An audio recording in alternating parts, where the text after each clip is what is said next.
I was 15 years old when I started selling Amsoil. And I would go through the neighborhood with my 10-speed, dragging a lawnmower behind me, knocking on people's doors and asking if they wanted their lawn mowed. Sometimes people would ask about all the Amsoil stickers on my lawnmower because they had never heard of it at that point. When I started driving and got my own car, of course I ran Amsoil in it, I went to a Ford dealer down the street.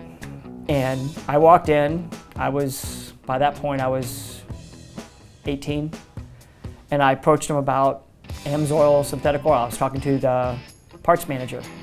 He was very nice and he said, "I'll have to think about it, I'll let you know." A few weeks went by, the guy called and he said, "I'll give it a shot." I about fell over because I had no experience in anything like that. I didn't even know how to fill out the paperwork. To this day, that Ford dealer is still one of my Amsoil accounts.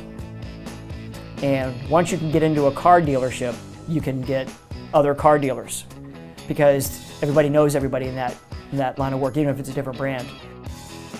Since we have gotten into antique outboard motors so heavily, we have a warehouse to store some of our motors.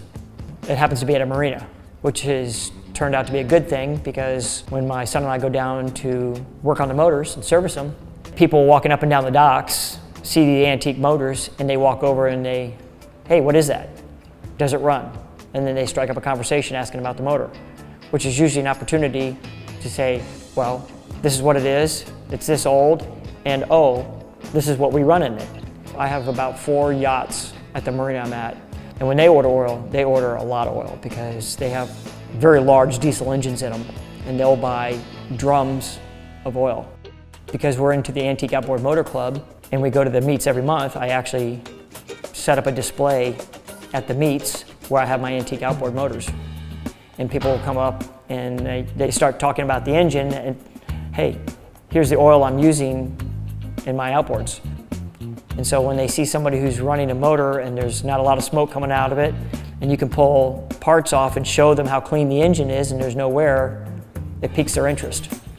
And once they use it, I usually keep them and they usually don't go back to anything else. The people in the Antique Outboard Motor Club come from all walks of life. You don't know what their hobbies are besides outboards. And I've sold a bunch of the products by just putting the bottles out there and they come up and they say, "Wow, I didn't know they had that stuff too." You know, he might be into cars or motorcycles or guns. They all need lubrication.